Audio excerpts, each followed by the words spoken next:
stop. Right now, stop the autopilot, the small talk in your head, the endless scrolling that teaches you to tolerate less than you deserve. If you want a different future, you must treat your imagination like a tool, not a toy. You have been trained to think imagination is fluff, something for kids and daydreamers. That's the lie that keeps people small. Imagination is the blueprint. It is the first practical step in every achievement you admire. If you do not see it clearly, you will not build it. Listen to me like this matters, because it does. The life you want begins in the theater of your mind. Before any plan, sale, promotion, or relationship, someone saw it, rehearsed it, felt it, and refused to accept anything less. Your mind doesn't separate fiction from strategy when you feed it images. It reacts to repetition, emotion, and conviction. Give it a vivid image of success, and it will start to align your choices, attention, and energy around that image. Ignore it and default to the stories you inherited from fear and convenience. This is not mysticism. This is cause and effect. You imagine, then you decide, then you act. The imagination plants the seed. Your habits water it. The world responds. Think of any person you respect. The entrepreneur, the artist, the leader. None of them stumbled into greatness by accident. They rehearsed futures in private. They created mental prototypes of what they wanted over and over until their hands and habits obeyed those images. Right now, I want you to make one small, decisive move. Close your eyes for 30 seconds. See a scene where you have taken one specific step toward what you want, not the vague success poster on your wall, but the concrete next move. Imagine you doing it. Feel the nervousness in your palms, the rhythm of your breath. Hear one detail, the sound of the door when you leave, the click of the mouse, the short message that changes everything, the name spoken by someone who believes in you. Notice how that image makes your chest tighten or your shoulders drop. That tension, that is not resistance. That is signal. It shows what matters. When you open your eyes, write one sentence that captures that scene in the present tense. Example, I pitch my idea confidently and schedule the first meeting. Keep it sharp. This is not a shopping list. It's a script for your next 24 hours. If you skip this, you will default to somebody else's script and regret it later. Here's what separates imagination that works from imagination that wastes time: specificity, emotional charge, and rehearsal. Specificity makes the brain identify the path. Emotional charge powers the neural circuits so the image lodges in memory. Rehearsal, repetition, builds the neural pathway that turns an imagined performance into a practiced habit. This is why athletes mentally rehearse. This is why master negotiators visualize tough conversations before they happen. Your imagination is practice. Use it often and use it like training. Do not confuse intensity with clarity. Vivid but vague fantasies, wildly dramatic daydreams of fame or riches without a plan, are entertainment, not instruction. Your imagination must be detailed enough that your brain can simulate the steps. Ask, who else is in the scene? What are you saying? What do you do first? How long does it take? What is the measurable result? When your mind can answer those questions, you have created a rehearsal that actually trains you. Now, let's demolish one more myth, that imagination is solitary and isolated from reality. It is not. Every thought nudges your behavior, even the ones you think are harmless. When you imagine yourself failing repeatedly, you release a small but steady stream of doubt. That doubt becomes a downward push. When you imagine succeeding in specific, believable ways, you repress fear and prime your brain to notice opportunities.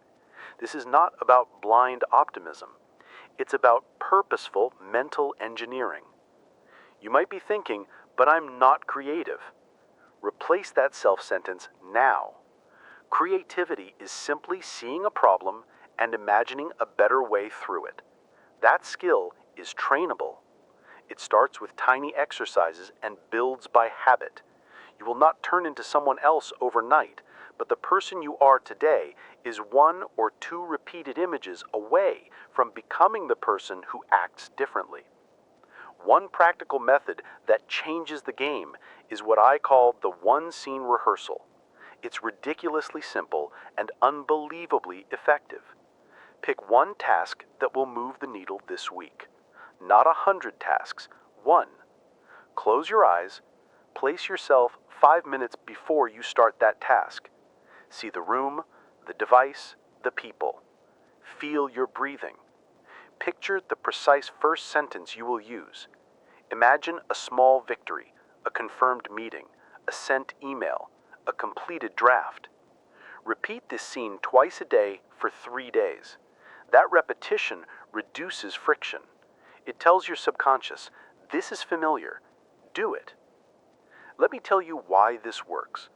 Your subconscious hates surprise and values rehearsal.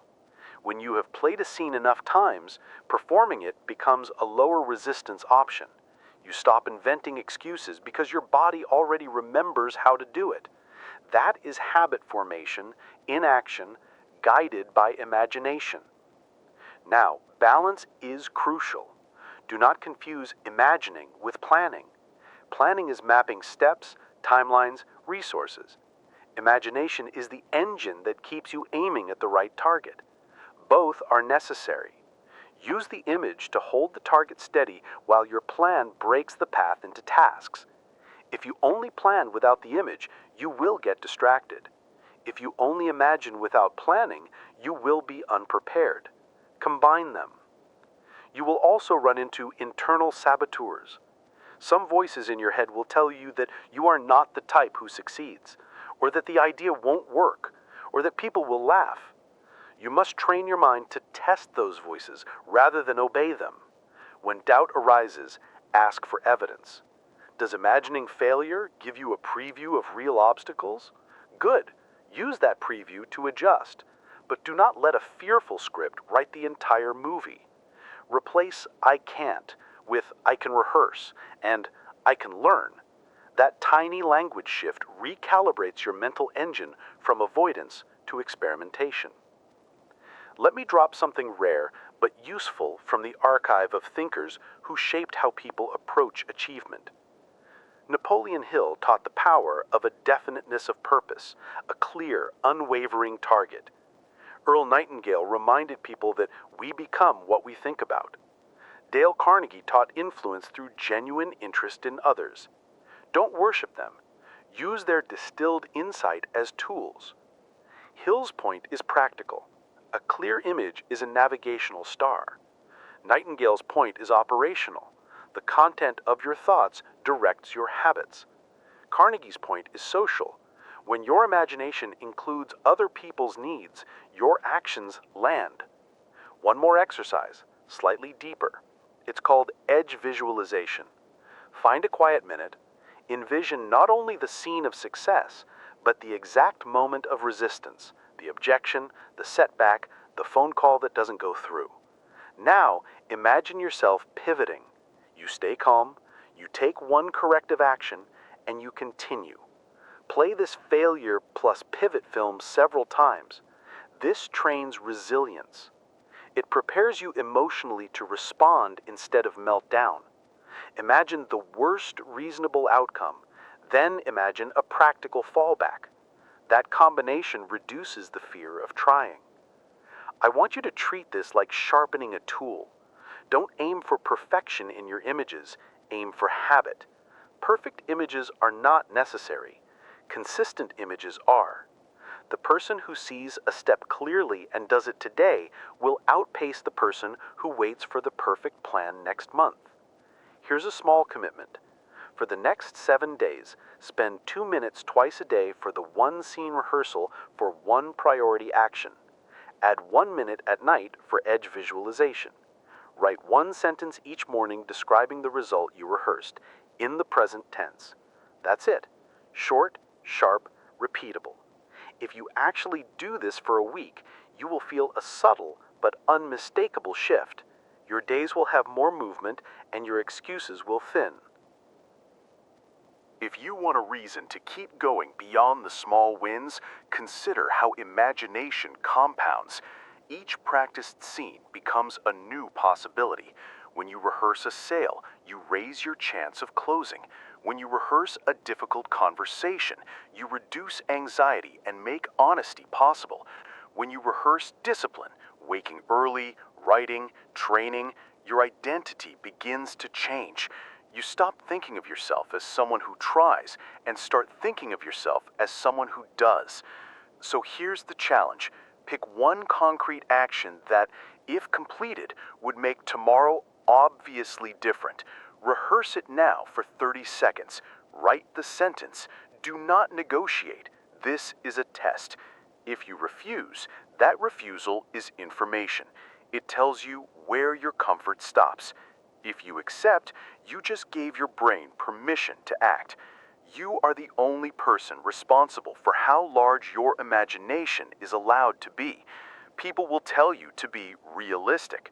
Fine, be realistic about the possibility of failure and ruthless about designing your rehearsals. Be realistic about time and generous with repetition. The future you want is not an accident. It is a repeated pattern of images anchored to purposeful actions. Commit to the rehearsal today, and the smallest steps will build the life you once thought belonged to someone else. Now, go do the 30-second rehearsal. Open your eyes, write your sentence, then take the tiniest concrete step toward it within the hour. Not tomorrow, within the hour. Do that, and you've broken the inertia. Do it consistently, and you will have rewritten your habits. You made it this far. Good. That means you're willing to do more than listen. Now we move from the spark to the method. Imagination without technique is like a muscle without training. It twitches, it shows off, but it doesn't lift weight. This part is about the practical craft of thinking in images that produce measurable results. I'll give you tools you can use tonight and tomorrow morning. Read them, use them, and don't be sentimental. Practice them. First, understand one operating principle. Your brain is a pattern engine. It needs sensory detail to turn an idea into rehearsal. The stronger the sensory detail, what you see, hear, feel, smell, and even taste in your imagined scene, the more the body believes the event is familiar. When the body believes it, it reduces the physiological alarm that causes procrastination. So you must imagine with senses, not slogans. Technique 1.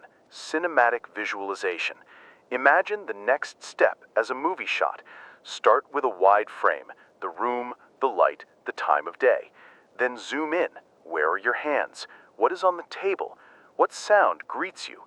Now play the camera, a 3 to 5 second clip of you doing the first action. Freeze frame that action and play it again, but this time feel the small sensations, the click of a pen, the shift in weight when you stand, the pulse at the temple. Repeat the clip until it feels familiar. The goal is to make the clip so ordinary in your mind that performing it in reality is less surprising than skipping it. Technique 2. The retrospective success montage. This one flips your timeline. Instead of imagining the start, imagine the finish, then run the film backward. See yourself at the end, the email celebrating a milestone, the handshake after the meeting, the screen with the number that proves progress. Now rewind. How did you get there? What was the small step the week before? The day before? Rewind further until you reach the point you are at now. That reverse engineering helps your brain map the path from present to future. It builds a believable sequence, and the brain loves believable sequences. Technique 3. Sensory anchors. Pick one tiny physical anchor, clenching your right fist, tapping your foot twice, or taking a slow breath with a particular rhythm. Each time you practice a visualization, use the anchor. After a week of repetition, the anchor will prime the same mental state. Use it just before a difficult task to trigger rehearsal mode. This is not woo, it's conditioning. Athletes, presenters, and negotiators use anchors without calling them mystical. You will too. Now let's connect imagination to strategy. Images must translate to tasks. For each mental scene, write down the smallest actionable first step that will move the image toward reality. If the scene is you deliver a confident pitch, the smallest step might be create a 60-second pitch script and practice it 2 times today. Do that. Small steps create momentum, and momentum makes imagination believable. You do not need to map the entire mountain right now. Just place the next stone. Let's tackle common sabotage patterns and how to rewire them. Sabotage 1. The perfection trap. You imagine a flawless scene and then delay because the real world is messy. Solution. Practice imperfect rehearsals. Create a good enough rehearsal in your mind where you make one tiny mistake and recover. Imagine the recovery more than the mistake. Your mind learns to expect recoverable errors, which reduces the paralysis that perfectionism causes. Sabotage 2. The comparison drain. You imagine someone else's highlight reel and collapse into, I'm not enough. Solution. Localize your imagination. Make scenes about one person, you, and one next step. Comparison dissolves when your rehearsal is personal, specific, and process-focused. Replace, I want to be like X with, I will complete step 1 today. That recalibration converts envy into action. Sabotage 3. The social limiter. People around you may laugh, doubt, or be neutral. Their reactions are data, not destiny. When you rehearse, include them honestly. See a friend's skeptical face, practice a short reply, and then visualize moving on. By rehearsing the social friction, you remove its emotional charge. Next, how to make imagination sticky over time. You need rituals, short, repeatable actions that anchor imagination into your day. Here are 3 you can adopt immediately. Morning 5-minute rehearsal. Before your phone, close your eyes for 5 minutes. Run the cinematic clip of your priority action. Use your sensory anchor. Write one sentence that captures the intended result. That sentence becomes your micro-commitment for the day. Midday micro-check. At lunch, spend 60 seconds revisiting the scene and noting one adjustment. Did the scene feel wrong? Did your plan miss something? Adjust the next step and return to action. Night rewind. Before sleep, run the retrospective montage of a successful day, focusing on what you did right and what you will tweak tomorrow. Your mind consolidates learning during sleep. Use it. Now practice a concrete exercise I want you to perform right now, the 7-day focus plan. It's practical and ruthless in its simplicity. 1. Choose one priority, one project or goal you will focus on for 7 days. Be specific, no vague ambitions. 2. Create one cinematic clip for the next step action today. Make it 10 to 30 seconds long in your mind, with sensory detail and an anchor. 3. Write the single first step you will complete today, the smallest meaningful action. 4. Each evening, write a 2-sentence note, what worked and what you will do differently tomorrow. 5. At the end of 7 days, review the notes and measure one concrete outcome, a meeting scheduled, a draft completed, a prototype built, a conversation started. This system forces you to convert image into habit. It forces feedback. You will see how quickly small rehearsed acts compound. Let's handle a practical objection. I try visualization and it feels fake. Good. That's a signal you're lying to yourself about the scene. Start smaller. Make the scene less grand and more plausible. Imagine a 5% improvement rather than a moonshot. Your brain will accept the small step, and the small step will lead to bigger steps. Authenticity beats grandeur every time. Another objection. I forget to rehearse. Here are 2 fixes. First, attach rehearsal to an existing habit. After brushing your teeth, Do your cinematic clip. Second, use social accountability at scale. Tell one trusted person you'll do the 7-day focus plan and ask them to check in once. Humans are wired to keep agreements they know someone else will notice. One more advanced tool, blending cognitive reframing with image specificity. When you meet a negative thought, "I'll fail," practice an immediate reframe question. What evidence would show this objection is false? Then create a small image that demonstrates that contrary evidence. If your thought is, "I can't speak publicly," picture yourself delivering the first 60 seconds clearly with one visual of audience nodding. The brain stores the contrary image alongside the fear. Over time, the fear loses intensity. I promised practical connectors to strategy earlier. Here's how to build a 7-day conversion funnel from image to output. Day 1. Visualize the finish and reverse engineer one step. Do that step. Record outcome. Day 2-3. Rehearse the edge visualization and the cinematic clip twice daily. Iterate the step based on feedback. Day 4-5. Expand the scene to include one collaborator or customer. Practice the social lines. Day 6. Run the retrospective montage. Predict next week milestones. Day 7. Measure, celebrate, and set the next priority. Use this funnel not just for work, but for relationships, health, and creativity. Want a better relationship with someone? Visualize one specific conversation where you listen and ask a productive question. Want better fitness? Visualize the exact workout and how you dress, arrive, and complete it.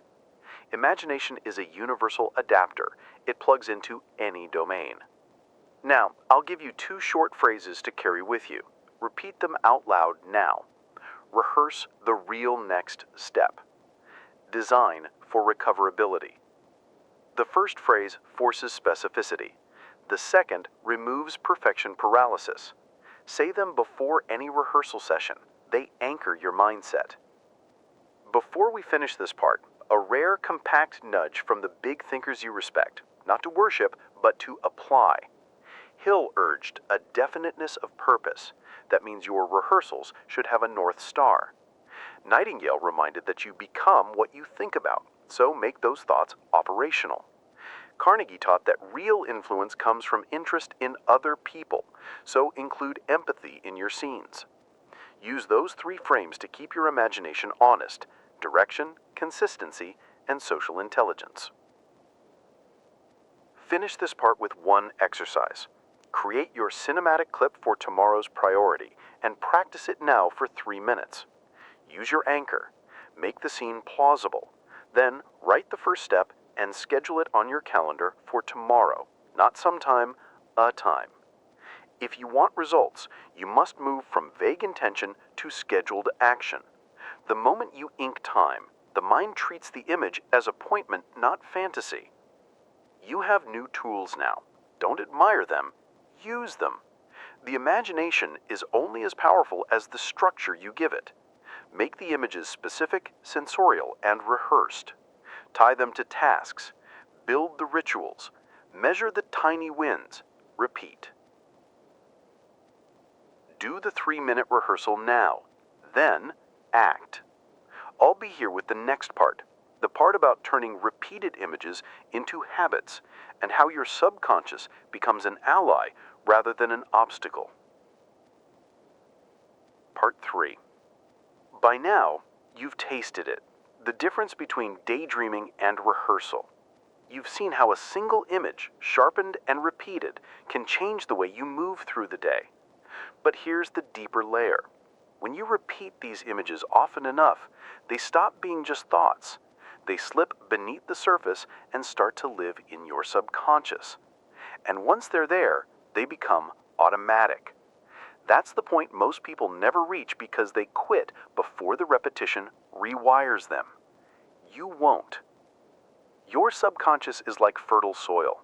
Whatever you plant, it grows. Weeds or wheat, it doesn't care. The words you whisper to yourself, the pictures you hold in your head, the tiny rituals you repeat, these are the seeds. If you fill your mind with fragments of doubt, sarcastic self-talk, or endless highlight reels of other people's lives, your subconscious grows paralysis. But if you consistently feed it rehearsals of progress, recoveries after setbacks, and detailed images of you acting with confidence, your subconscious grows momentum. Here's how to make that programming work. Step 1. Link imagination with a cue.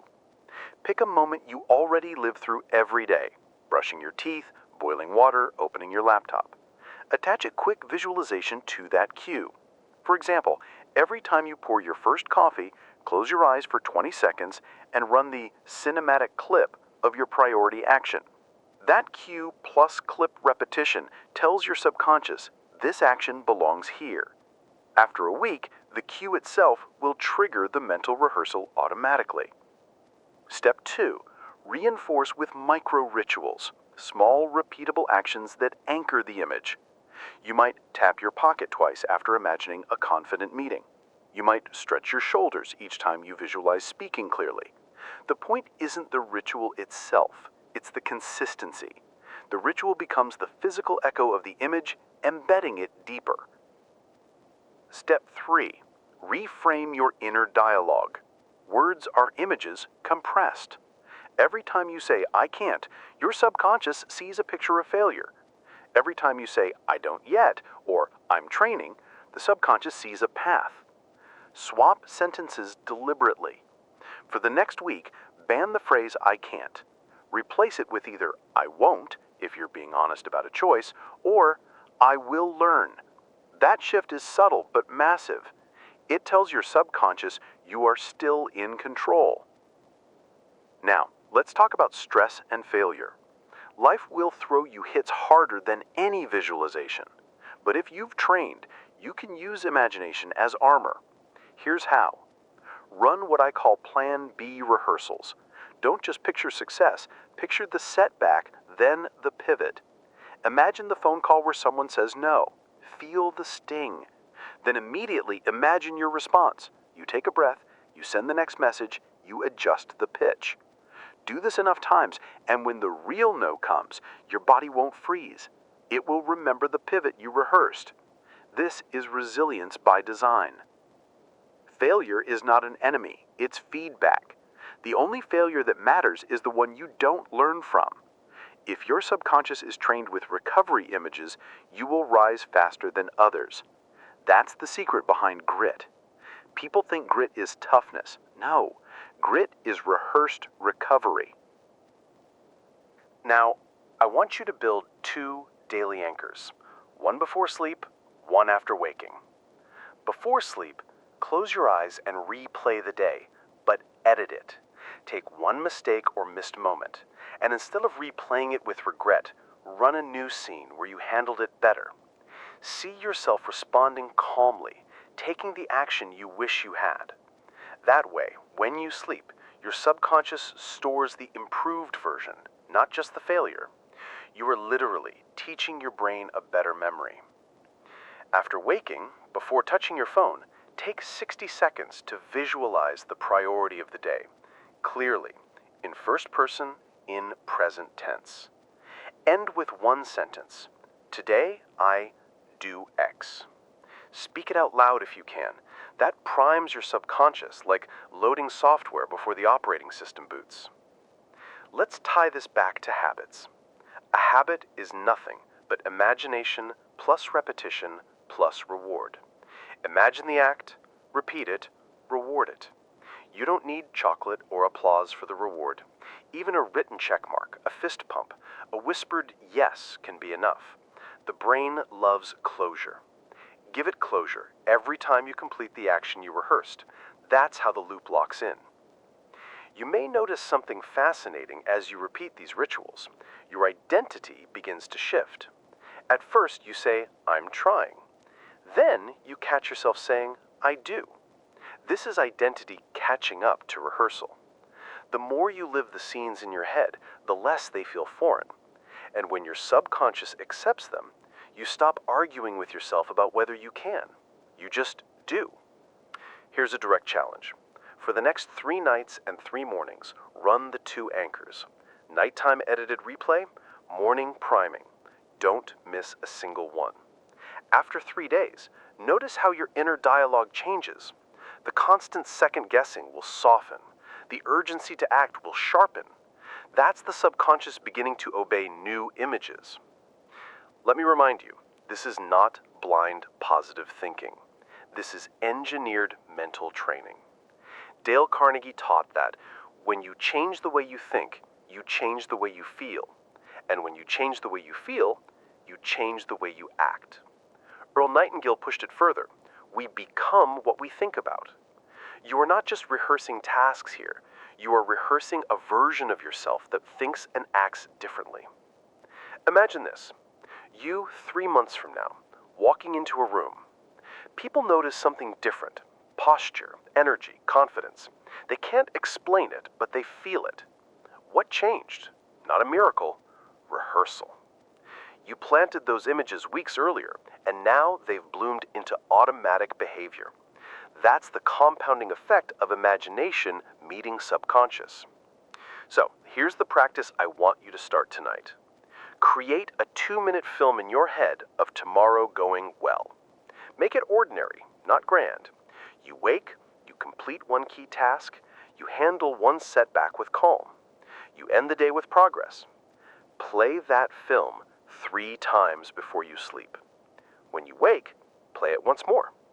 Then watch how the day bends toward the film you already lived in your mind. If you commit to this, your subconscious will begin to serve you instead of sabotage you. And once that happens, you will notice something extraordinary. Life starts to feel lighter, not because it's easier, but because you are rehearsed. Resistance loses its weight when the mind has already carried it in advance. That's the shift we're after. Now, get ready, because in the final part, we'll take this power outward into your projects, your relationships, your leadership. It's time to see how imagination not only reshapes you, but also reshapes the world you move in. And now, this is where everything comes together. This is the part most people never reach because they stop at dreaming and never cross into living with imagination as a daily force. You've already felt the power of vision. You've already seen how your mind can create images so vivid that they begin to pull you forward.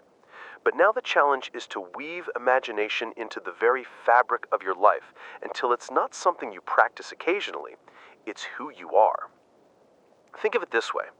Imagination is not just a tool, it's an operating system. It runs in the background of every choice you make. It decides whether you see an obstacle as a dead end or a stepping stone. It shapes how you talk to yourself, how you handle setbacks, how you treat opportunities. When your imagination is small, your actions are small. When your imagination is vast, your life expands to meet it. Let's be brutally honest. If you don't learn to guide your imagination, the world will do it for you. Social media, television, the opinions of other people, they'll flood your mind with pictures that don't serve you. You'll end up chasing someone else's definition of success. But when you deliberately feed your imagination with images of your own design, you reclaim the steering wheel of your life. That's when you start living by strategy, not accident. Napoleon Hill once said that imagination is the workshop where all plans are created. But he also warned that imagination without action is nothing more than fantasy. So this is where the rubber meets the road. What are you doing daily to train your imagination into action? Are you sitting down to visualize not only the end result, but the exact steps you'll take today, tomorrow, this week? That's how you turn air into bricks, ideas into reality. Here's something practical. Before you go to bed tonight, close your eyes and run through your next day in your mind. See yourself waking up energized, moving through your morning with clarity, making decisions with confidence. Feel the emotions as if they're happening. When you wake up tomorrow, follow the script.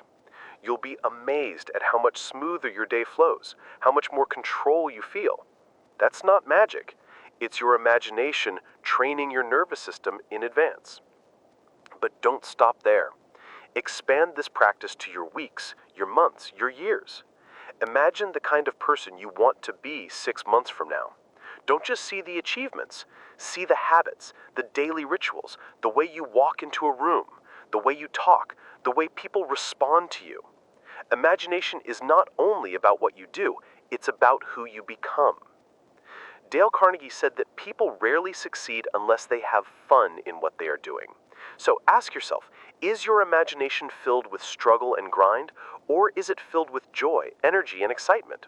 Because if your vision doesn't inspire you, it won't last. You need to paint your future in colors so vibrant that the very thought of it makes you want to leap out of bed. Now, let's talk about resistance. Because the moment you start using imagination deliberately, life will test you. You'll face doubts, fears, unexpected setbacks. And this is where most people crumble. They see the gap between their vision and their reality, and they quit. But here's the truth. That gap is the training ground. It's where you prove how badly you want it. Every time life knocks you back, use your imagination to hold the vision even tighter. Picture yourself overcoming the challenge. Feel the pride of pushing through, and then go act on it. That's how you turn resistance into fuel. Earl Nightingale said that success is the progressive realization of a worthy ideal.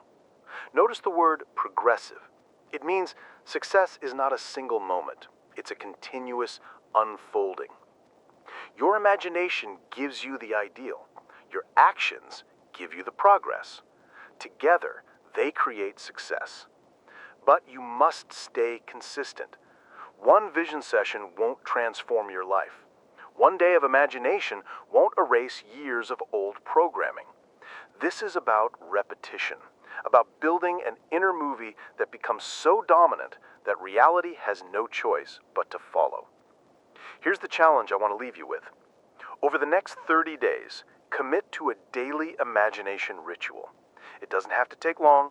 5 to 10 minutes is enough.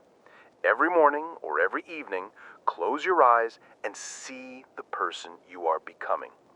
See the future you are building. Feel it in detail. Write down the key images in a journal. Then take one small action each day that aligns with what you imagined. Do this for 30 days straight, no breaks. You'll see a shift not only in how you think, but in how you act, how people respond to you, and how opportunities seem to appear. Because here's the secret. The world bends for people who know where they're going. When your imagination is clear and consistent, you send out signals through your actions, your energy, your words that others can't ignore. People sense your direction. They're drawn to it. Doors open. Connections appear. Life aligns. Not because of luck, but because you've programmed yourself to see and seize what others overlook. So I'll ask you again, what future are you imagining right now? Is it vague, blurry, someone else's idea? Or is it sharp, detailed, and alive with your energy? Because the answer will determine your path. Don't settle for borrowed dreams. Don't waste your imagination on fear or limits. Build a future so magnetic that you can't help but chase it, and so inspiring that others can't help but follow you. You've got the most powerful creative force known to humanity inside your mind. Use it, guide it, train it, live it. Because the future you imagine today is the life you will live tomorrow, and tomorrow is waiting. Don't just watch, join the journey. Like and subscribe.